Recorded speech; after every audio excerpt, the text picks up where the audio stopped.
Hey there, Scott here. Welcome to Saws on Skates. Tired of lugging your air compressor?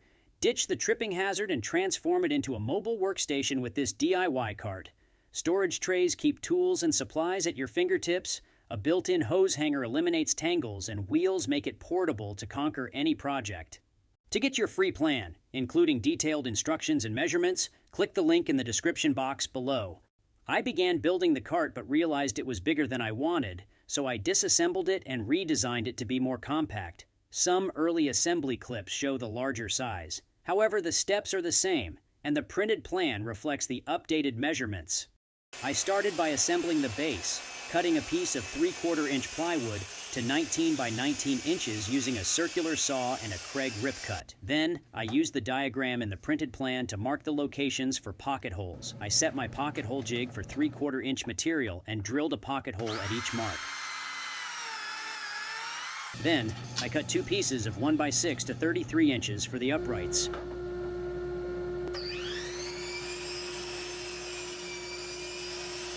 I placed the plywood on my workbench with the pocket holes facing up and positioned one upright on the bottom, clamped it in place, and attached it using pocket hole screws.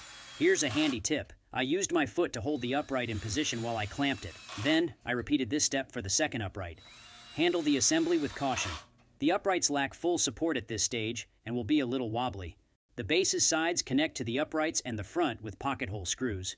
Wood widths can vary, so for the best fit, I recommend measuring the distance between the upright and the edge of the bottom to determine the length for the sides.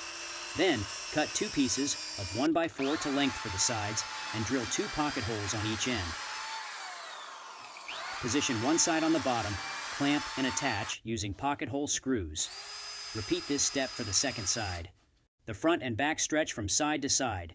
For the best fit, I recommend measuring from one side to the other to determine the length of these parts. Then, cut two pieces of 1x4 to length for the front and back. Position the front on the bottom, clamp and attach using pocket hole screws. The back attaches to the uprights with wood screws. Use the diagram in the printed plan to mark the locations for countersink holes. Then, use an awl to make a starting point for the drill bit. Position the back on the uprights and clamp. Use a countersink bit to drill a hole at each mark. Then, attach using wood screws. Next, I cut two pieces of 1x6 to 19 inches for the tray bottoms and drilled two pocket holes in each end. To help position the tray bottoms, I cut two pieces of scrap wood to 4 3/4 inches and 12 3/4 inches. I clamped the scrap wood to the top of each upright and positioned one tray bottom beneath it. I clamped the bottom to the uprights and attached using pocket hole screws. I repeated this process for the second shelf.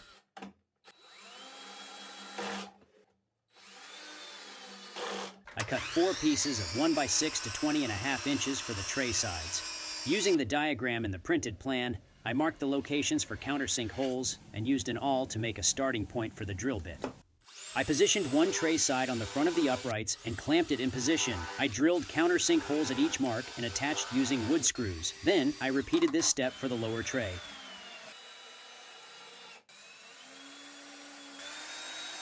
On the back, I incorporated a handle in the top tray side. Using the diagram in the printed plan, I marked the location for holes and used an awl to make a starting point for the drill bit. Using a 1-inch Forstner bit, I drilled until the bit's spur protruded from the backside. Then, I flipped it over, positioned the spur in the hole, and drilled the remaining way through the workpiece. Next, I used a Kreg multimark to draw a line at the top and bottom of the holes. Using a scroll saw, I removed the waste material. I could have used a jigsaw, but mine fell off my workbench and the base plate was damaged. I smoothed the handle's inside edges with a portable spindle sander, but you can use sandpaper instead. Next, I used my router and 1/8-inch roundover bit to smooth the handle's edges. Again, you can use sandpaper instead. Just as I did for the fronts, I positioned the tray sides on the back, drilled countersink holes, and attached them using wood screws. Next, I cut two pieces of 1x6 to 6 inches for the holders. I traced the template, at the end of the printed plan, onto the holders. I used a scroll saw to cut them, but you might be able to use a jigsaw instead. I smoothed the holders' inside edges with a portable spindle sander, but you can use sandpaper if you don't have one. To give the holders a finished look, I rounded over the edges with my router and 1/8-inch roundover bit. Next, using the diagram in the printed plan, I marked the locations for pocket holes and drilled one at each mark. I used a speed square to position the cord holder, clamped it in place, and attached using pocket hole screws. I repeated this step for the other side. I first attached the wheels, set in about 1.5 inches using the bolts that came with them. However, upon testing, the cart felt top-heavy. To address this, I repositioned the wheels to the corners for better stability. I positioned the caster on the base's corner and traced its holes using a pencil. I used an awl to mark the center of each hole. To avoid drilling through the plywood or damaging the pocket holes at the cart's front and wood screws at the back, I attached painter's tape as a depth stop. Then, I drilled a pilot hole at each mark. I attached the wheels using a washer and wood screws. That's it! Your compressor cart is ready to tackle any project. To get your free plan, including detailed instructions and measurements, click the link in the description box below.